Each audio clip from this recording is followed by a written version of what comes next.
The CBS Radio Mystery Theater presents...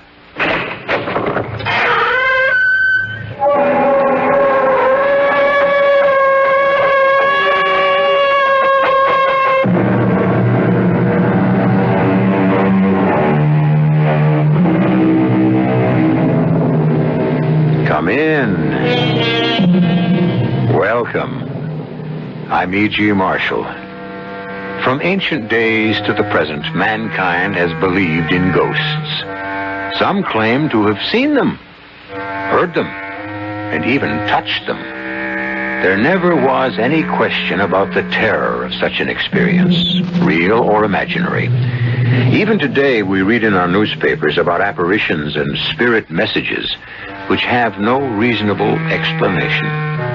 It was such an experience at a lonely inn in Maine that terrified a man of exact science named Professor George Weymouth.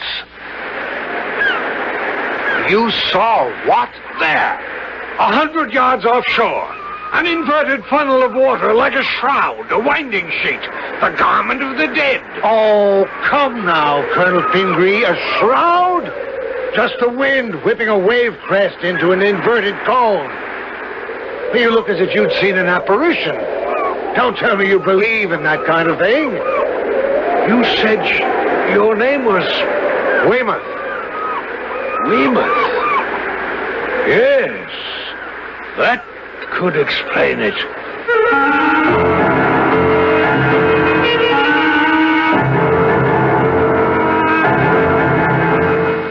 Our mystery drama, The Five Ghostly Indians, was written especially for the Mystery Theater by Roy Windsor and stars Robert Dryden and Court Benson. It is sponsored in part by Anheuser-Busch Incorporated, Brewers of Budweiser, and Sign-Off, the sinus medicines. I'll be back shortly with Act One.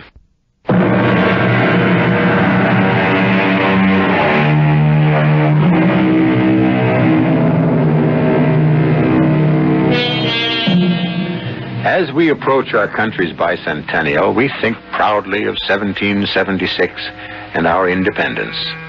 But what about the first people to live in America, the Indians? Long before we became independent, we had taken away their independence.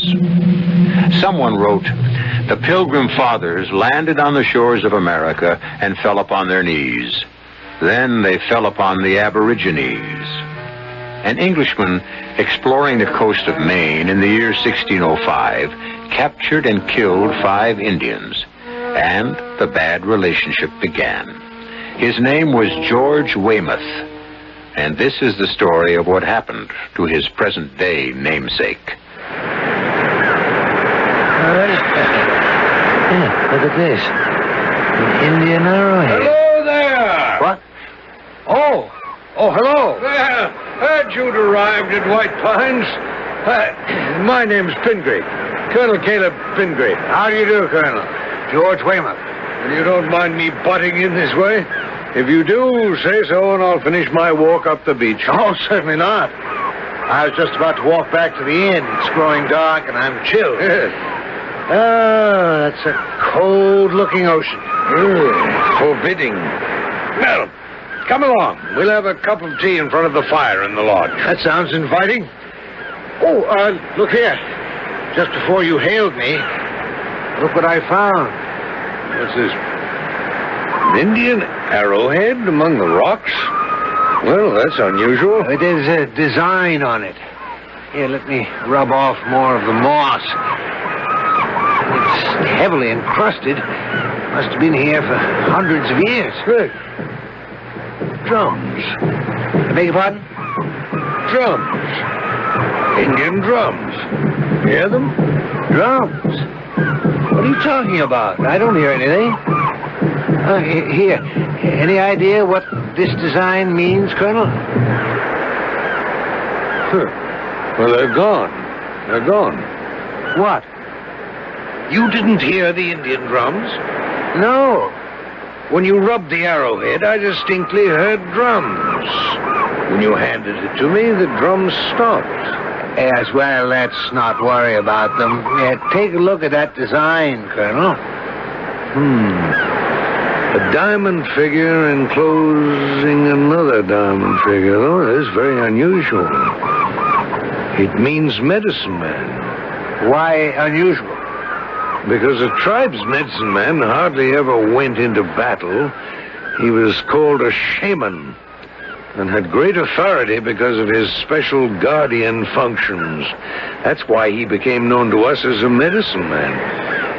Well, you've made a remarkable discovery. Here you are. It's quite beautiful, isn't it? Good heavens. Well, what is it? Quiet. The drums. And look. Look out there, about 100 yards offshore. See it? See what?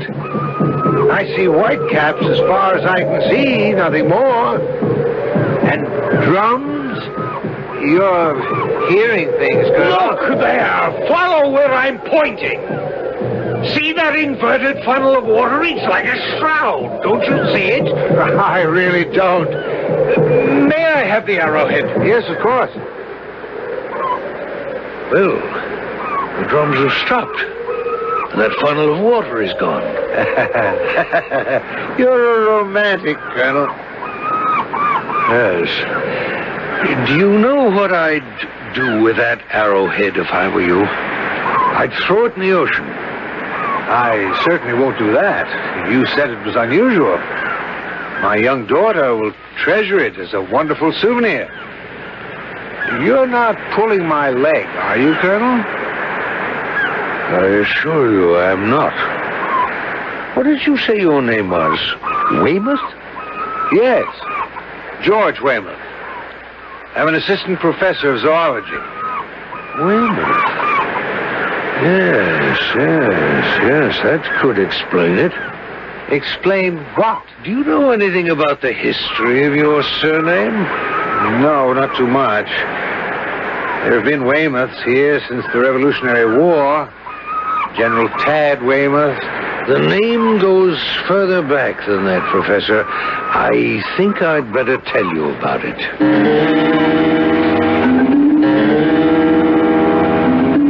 Now, just put that nonsense out of your mind, Boggs. What nonsense? I saw them, and I heard the drums. Yeah. I'll mention it to Colonel Pingree. Maybe he can explain it.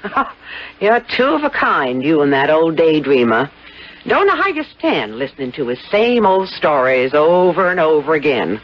You'd think he had the second sight. Well, some folks do, Mag. Uh-huh. Well, then ask him when he comes in from his walk where the Faradays are. Should have been here by now. It's after 6. Well, got lost, most likely. It's easy to make the wrong turn-off at Bath and end up at Booth Bay Harbor. Well, I gave her very careful instructions.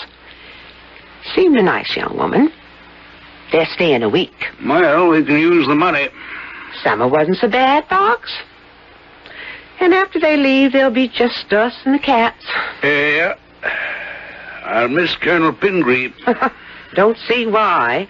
With that second sight the two of you got, you can keep tabs on each other all winter. Drums. I tell you, Mag, as sure as I'm standing here, I heard them. And I saw what I saw. 5 Indian braves dancing round a boiling pot and dipping their arrows into it. Yeah, that's what I saw. On that side road, coming back to Phippsburg from Popham Beach.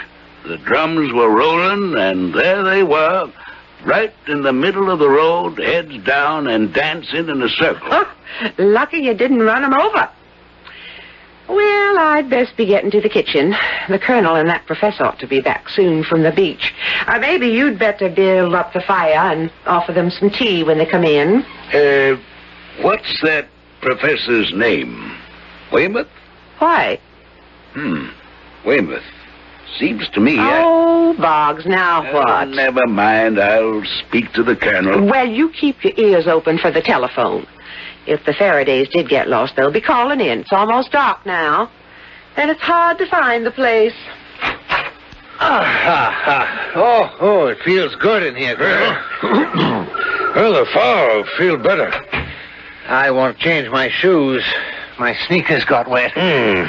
Or shall I order hot tea? Yes, thank you. I'd like a cup, good and hot. Good. Evening, Boggs. Evening, Colonel. Ah, that's a grand fire. Yeah. Mag thought you might like a cup of hot tea. Yeah, the old good wife is absolutely right. 2 cups. Professor Weymouth would like some, too. Sure thing. Sit down. I'd like to ask you a question, Boggs. Sure. I got one for you, too. Oh? Well, let me have yours first. You know the side road from Popham Beach back to Phippsburg, about 4 miles away? Yes. Well, I told Mag about what I saw, but there's no talking to her. She just laughs at me and declares I might be a little loose in the top story. Well, I know that your good wife feels the same way about me. Oh, she means no offense, Colonel. No, of course not, of course not. I understand that. Well, after I picked up the lobsters and the clams in Popham Beach, I drove the old truck back toward Phippsburg. Mm-hmm. Now, about a mile from where I turned off to the White Pines, I heard drums, Indian drums. And I saw, clear as I'm seeing you, 5 Indians dancing round a boiling pot and dipping their arrows into the stuff, whatever it was. You see. Well, what do you make of that? Well, I heard Indian drums, too, Boggs. I knew I was right. Where'd you hear him, Colonel? On the beach, about half an hour ago. But I saw something else. About 100 yards offshore, I saw an inverted water spout. Looked like a limp sheet held up by 2 fingers. A headless ghost. What'd it do? Well, when Weymouth handed me the arrowhead, the drums stopped, and the dancing ghost vanished. Arrowhead? Weymouth found an arrowhead among the rocks down by the beach. An arrowhead amongst the rocks? Well, it must have been there for centuries. More than 3. I'd say it dates from around 1605. Now, how the deuce do you know that? Weymouth. You're from an old Downeaster family. Does the name mean anything to you? Yeah, but just barely. Well, I've been thinking about it ever since Weymouth picked up that arrowhead. It had belonged to a medicine man because it had a design on it, a figure of a diamond within a diamond, probably from the Etchemin tribe. Back in 1605, an Englishman named George Weymouth explored the coast of Maine. For no reason I've ever been able to learn, he brutally murdered 5 Indians. The chief of the tribe attacked Weymouth's sloop, killed several of his soldiers, and then they were overwhelmed. Yep, it comes back to me now. Yeah. The English killed the medicine man, wrapped him in a sheet, and dropped him into the ocean. And now he's returned. He's returned, and he's called up those 5 murdered Indians to witness his revenge. You told Professor Weymouth about the curse? I intend to. But he's a professor of zoology, a man of science. He'd laugh at me. How long is he staying with you? Till the end of the week. 2 more days. I'll have to tell him to leave tonight. Let me handle him. If he'll give me the medicine man's arrowhead, he won't be threatened, and neither will White Pines. Evening, Colonel. Where's the... Oh, there he is. Here comes the professor. Evening, Professor. Hot tea. Just what I need, Miss Boggs. I got chilled down there at the beach. Evening, Mr. Boggs. Evening. Thanks for the talk, Colonel. Oh, you two been yarning about those Indian drums and them 5 dancing Indian braves. They're real enough, Meg. Now, don't tell me, Colonel, that you still think you heard drums and saw an apparition offshore? Your name is Weymouth. Over 300 years ago, your ancestor, George Weymouth, cruelly murdered 5 Indian braves and killed the medicine man of their tribe and buried him at sea. When you picked up that arrowhead, you triggered the guardian spirits of those Indians, and they have been awakened. Indeed. To what purpose? Revenge, Professor Weymouth. I don't believe it, Colonel. with all due respect to folklore. I didn't expect you to believe it.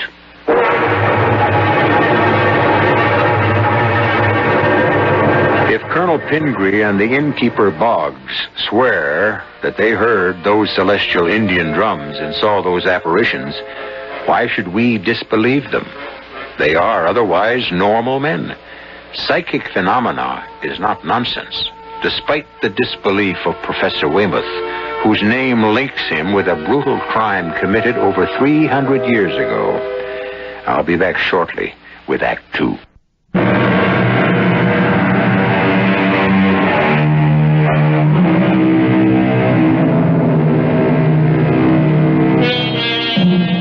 It might be that some Downeasters have retained imaginations more lively than our own because our 23rd state, Maine, has a rugged climate, and its people never forget it. In the sparsely settled wilderness, it would be easier to see ghosts of Indians from long ago, in the forests, in front of a blazing hearth. Professor Weymouth might scoff at folklore, and so does Mag, the innkeeper's wife, but not Boggs, the innkeeper. He and Colonel Pingree know what they heard and saw. Boggs, what was that talk about an arrowhead? Weymouth found it. That's when the trouble began. Oh, Indian drums, dancing Indians, a ghost on the water. Oh, you and the Colonel, you're some pair. 7 o'clock, still no Faradays? Lost, probably. Well, you'd think they'd telephone. Well, I'll serve the Colonel and Professor Weymouth and put the other steamers and lobsters in the icebox. I think I'll go outside, look around a little. Now, you be very careful. Don't want some Indian to scalp you. Couldn't run White Pines alone. Now, one of these days, Mag, you'll believe. I'll be back half an hour or so. Keep an eye out for the Faradays. Yep. We can eat any time Mag is ready to serve, Boggs. Coming right up, Colonel. Good. Oh, you look concerned, my friend. Nope. Just annoyed. Young couple named Faraday was supposed to arrive at 6. I haven't heard a word from him. Well, it's easy enough to get lost on these back roads. I'm going out to look round. We just got that one light out front, and they could drive right by. Had any luck, Colonel? I'm still not convinced, Boggs. The arrowhead is mine. I'm reluctant to give it up. It means trouble, Professor. So you say. But I'm a man of science. Folklore is charming, but I don't believe in it. We know that myths were created to explain certain practices and beliefs. But when reason is applied, they disintegrate. As much as I'd like to believe your story about the Indian drums and the apparition on the sea, I can't.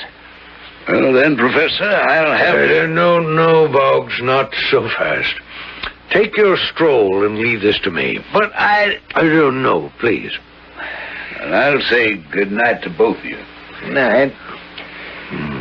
Oh, I offended him. I'm sorry. No, don't worry about it, Weymouth. Hopefully you'll be away from here without incident in a few days. Hopefully? I can understand a simple innkeeper being superstitious, but I can't understand it about you, Colonel. An educated man, well-spoken. Well, all I wish you'd accept is that Boggs and I are certain that the arrowhead is dangerous to you. It's in your own interest to send it to York to be placed with the other Indian relics. Well, perhaps. Come up to my room and we'll take a look at it. Agreed. You're making a wise decision, Weymouth. Maybe we'd better turn around, Ben. I'm sure I took the right road out of Bath. We drove through Winnegans and Arrowsick. We should have telephoned from Arrowsick to tell them we'd be late. Well, let's keep going. According to the map, Phippsburg ought to be, well, only a few miles from here. You'd never know it. It's like being in a wilderness. I haven't seen a sign for miles. And it's pitch black. Scared? Well, it is kind of spooky. Well, there's nothing here to harm you. Let's drive on. If we get to Phippsburg, we'll telephone White Pines. Maybe they'll hold dinner for us. It's after 7, Ben. We ought to be there by 7:30.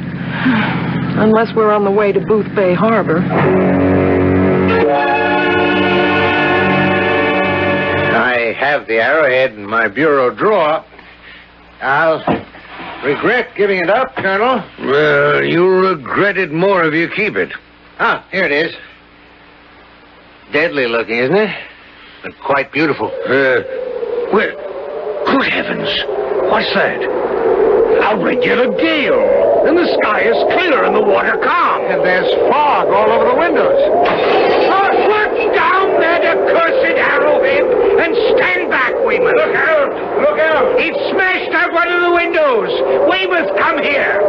Look! Look, racing toward the beach. I can't believe it. Did you see it? Yes. Yes. A white sheet flying over the ground. And twirling as it goes. Now it's at the shore. It's going out to sea. Pingree, what is it? Did you see it? Did you see it, Colonel? Hey, the window's broken. What happened? Did it try to get in? Weymouth had the arrowhead in his hand when a tremendous gale arose. Then fog covered the window. I saw the fog. Yes, when I yelled, look out. But it wasn't fog. It was that medicine man who come out of the sea. Well, that's what I saw from the shore late this afternoon, Boggs. What about you, Professor Weymouth? I saw it, too. You believe now? I don't know what to believe. But you saw it with your own eyes, Weymouth. You saw the apparition, the ghost of that Indian medicine man who was killed and buried at sea hundreds of years ago. Now are you going to give the arrowhead to the colonel? I admit what I saw, but I still can't believe it.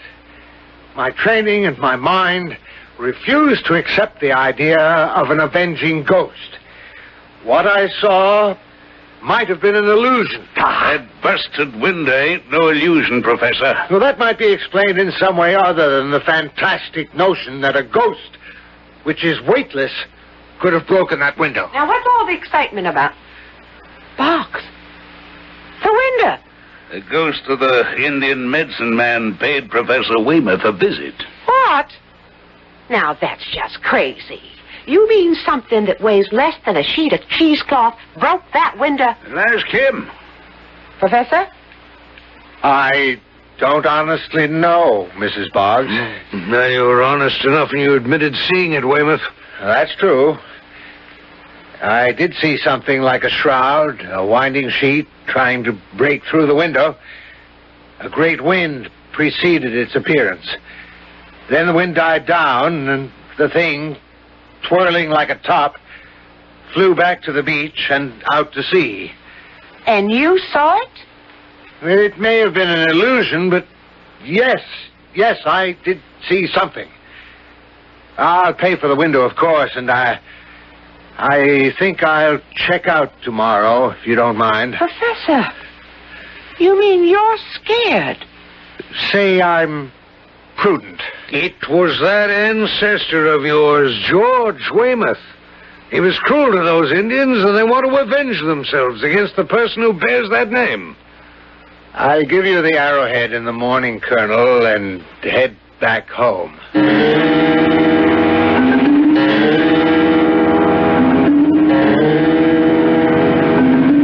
About 10 more minutes, Fran. I'm glad we telephoned. She was so nice, Mrs. Boggs. She'll have the steamers ready and then the lobster. Perfect. I could eat for hours. Ben, slow down. Ben, stop. What is it? You sound terrified. Look up their head. You see them? Huh? Don't you see them? Who's them? You mean you don't see them?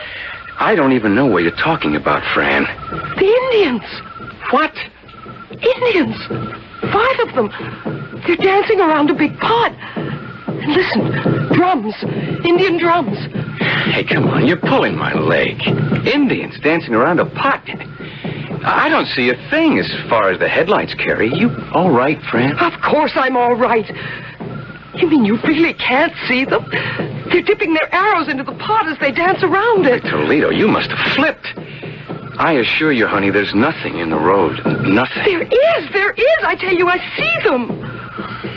Hunger can make a person see things sometimes. I'm hungry, but I'm not starving to death. Darn it, Ben, I see them. Are you telling me I've come off the spool? Well, what do you want me to do? Shoo them away? I don't know what we should do. Well, I do. You close your eyes. I'm driving on. Indians or no Indians, I want to get to White Pines.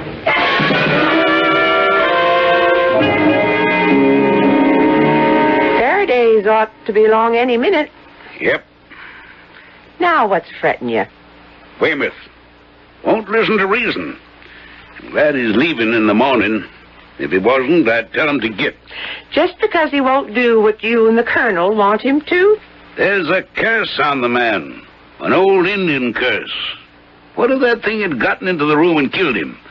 We'd never have another guest here, summer or fall. Oh, now, get that sour expression off your face.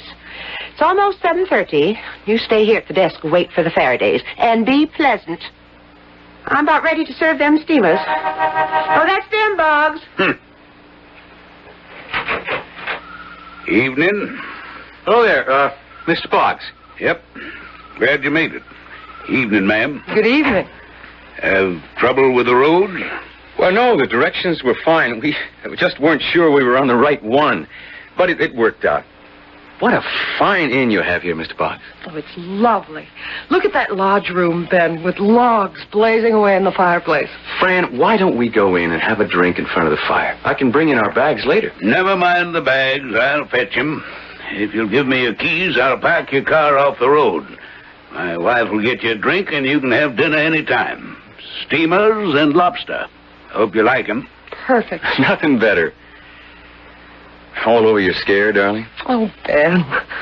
Something go wrong on the way down? Oh, it's too silly to mention, Mr. Boggs. Oh. Well, I'm not a prying man myself. My wife saw 5 Indians dancing around a pot and dipping arrows into it. Hunger pains, I told her. Did you now? Silly, wasn't it? Depends. You'd better sign the register, and I'll have her come out and fix you some drinks.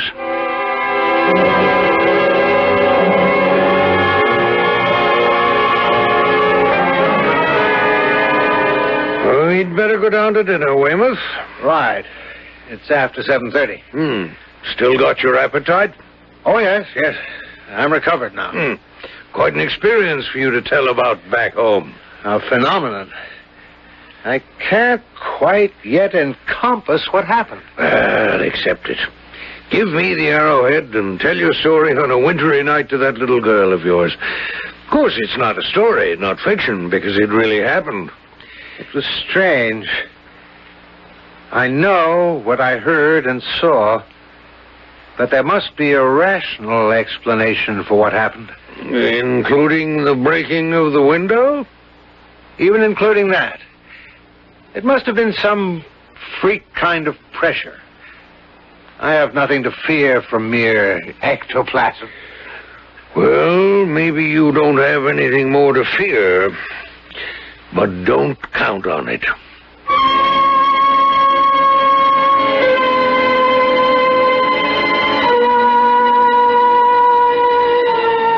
Professor Weymouth, even as you and I, is a rational man.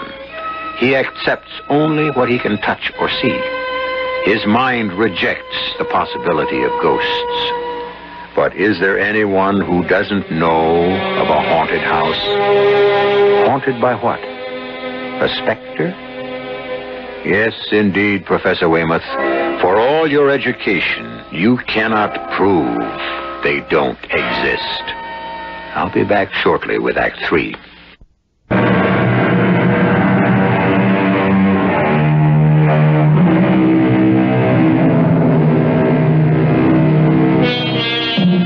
The White Pines Inn is located a few miles from Phippsburg on the rocky coast of Maine. The coast is beautiful, but forbidding, as the British found out during the Revolutionary War when 6,000 men of Maine fought them determinedly.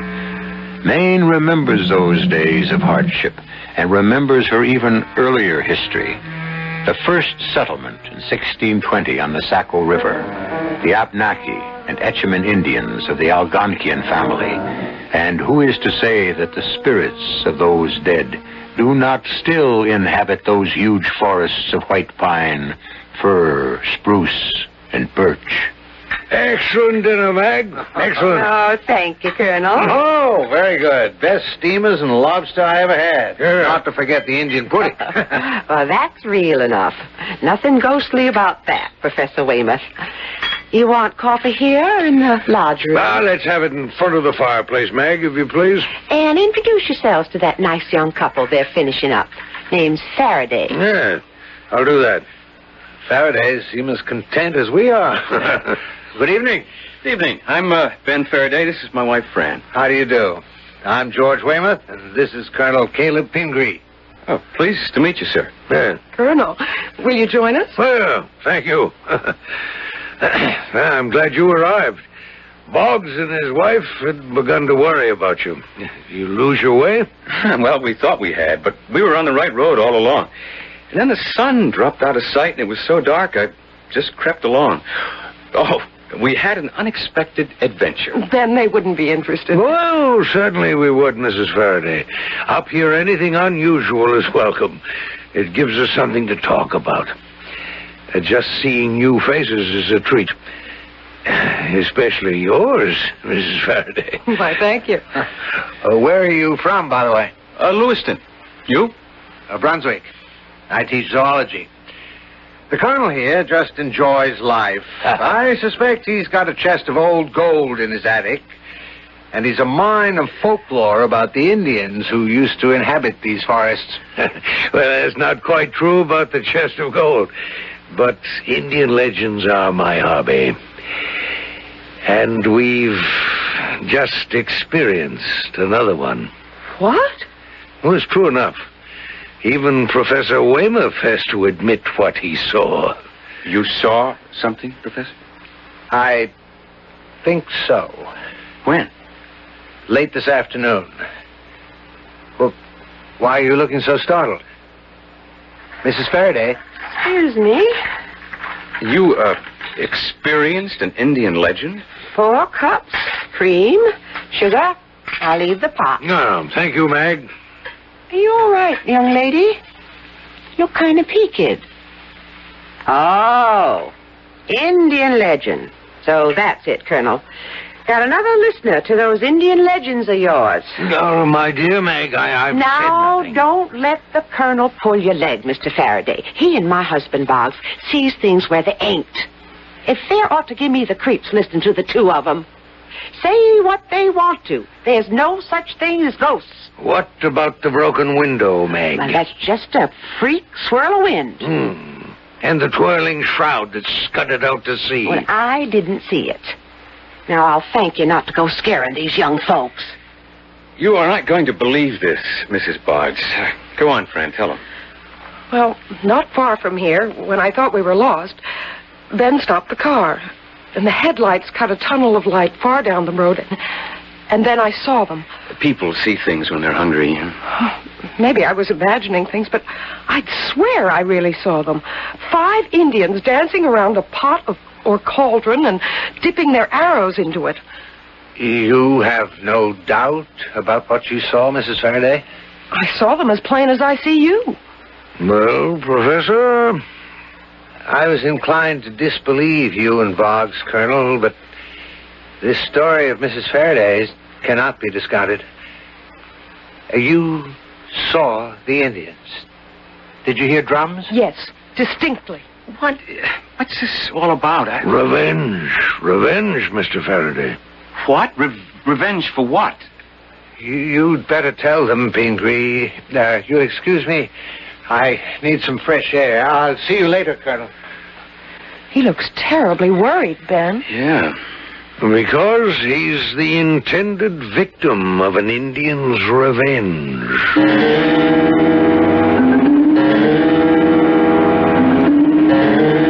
Boggs, come in here with me. I was going to turn down the Professor Weymouth's bed when... Well, look. The pillar's been wrung in half. chairs overturned. It's that thing from the ocean. I know you don't believe in such things, Mag. Well, I don't want to. But this... Either the professor went crazy or... Well, how do you account for all this damage? First to the window. Now the room wrecked. And the pillow twisted in two.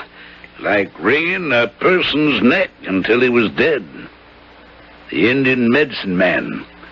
Somehow he got back in here and thought he had Weymouth by the neck when what he had was the pillow. A powerful wrench. The pillow's twisted in half, feathers all over. I'm telling him to leave White Pines tonight. You think we better call the police in Phippsburg? Oh, they don't believe in apparitions any more than you do, Mag. Well, I'm not so sure now that I don't. Because I've never seen anything like this. Where is the professor? When the colonel began to tell the Faradays the story, the professor went out for some fresh air. And I'll find him and tell him to pack up and leave.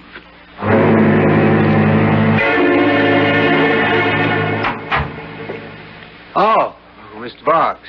Like to have a word with you, Professor. Enjoy your stroll, Weymouth? I just stood outside and breathed deeply and looked at the sky. Mag went upstairs to turn down your bed. The room was a shambles. Chairs overturned, the bed all rumpled, and the pillow wrung in half. What? I haven't been near the room since dinner time. The ghost of that Indian medicine man's been there. If you'd been stretched out on that bed, you'd be dead. That pillow was twisted in two. Feathers all over the place. Good Lord. I'm sorry to have to say this, Professor, but I want you to pack and leave. Tonight. I don't blame you. I'll pay for all the damage. I'm deeply sorry. Bring me the arrowhead, Weymouth. That's the source of your trouble. Until you've disposed of the medicine man's arrowhead, you won't have peace, and you may, in fact, die. Have your doubts about specters, but give me that fatal arrowhead. I'm convinced, Colonel. I'll be right back. And even Mag's convinced now, Colonel. I'd imagine so. The professor's a doomed man. Not if he gets rid of the arrowhead. Think the Faradays have gotten scared off? No. They went to bed about a half an hour ago. Mrs. Faraday has the sight, Boggs, like you and me. When I told her what happened, she believed me. Even her husband began to be convinced. Oh, they'll stay. But you're quite right in telling Weymouth to leave. Tonight.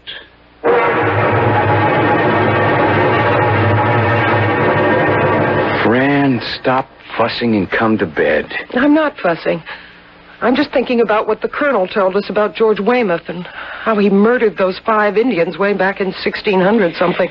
Yeah, but it's just crazy to think that some old medicine man is out to murder the professor. He didn't kill those Indians. Why is he to blame? Just because he has the same name, that's all. You believe that? Yes, Ben. Oh, my goodness. What is it? Look out there. On the water, see it? Yeah. Something's rising from the water offshore. It's a water spout. No, it's not. It's upside down. It looks like a sheet, and it's turning round and round. And it's floating this way, towards shore. What is it? It's that thing the colonel told us he saw. The ghost of the medicine man who was buried at sea. It's coming towards the inn. Ben, I'm afraid. I'll get Bob. No, don't leave me, Ben. Look, it's on the shore, and it's coming up the hill. And listen to the wind. It's coming toward us. No, it's heading for the rooms to our right. That's where Professor Weymouth is staying. It's after him, Ben. It broke the window. The whole place is shaking. Come on, friend.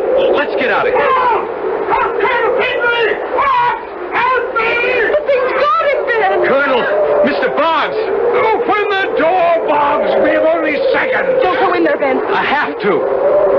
Help me, someone! Good Lord, it's at his throat.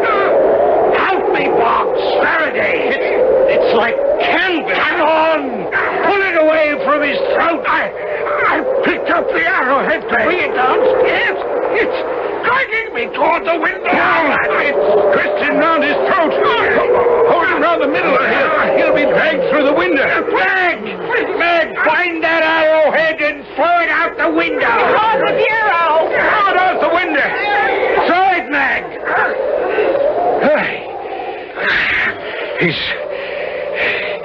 He's fainted. Here's some water. Notice the wind's died down, and the thing that had him by the throat, it's in a heap on the floor. Canvas, look.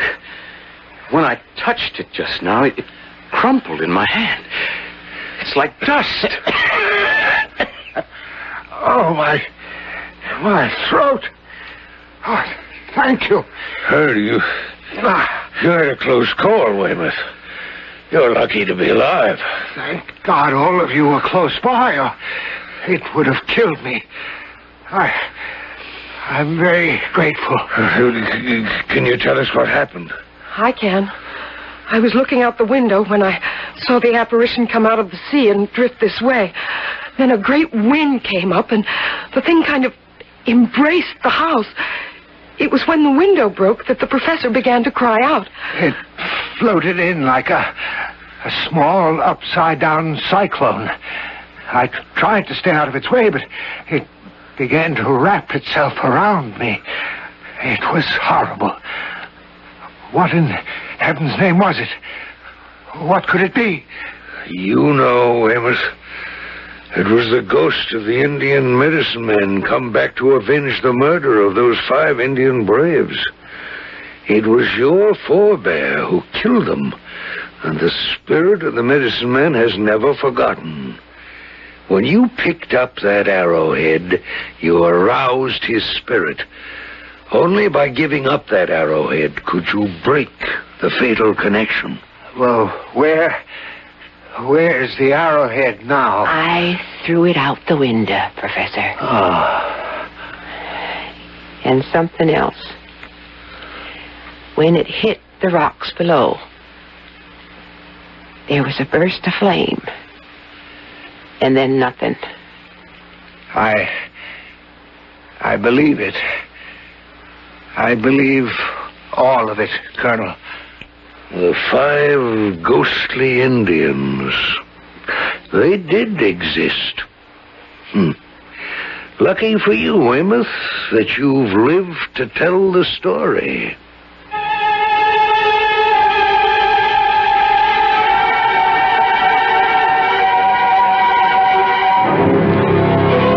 The dread of the supernatural goes back to earliest man. As he roamed the earth, he was encompassed by many terrors. There was the terrible dark, with its countless dangers. Legends about second sight are endless. To this day, the avenging specter of the Indian medicine man lives as fact in the mind of Professor Weymouth. I'll be back shortly.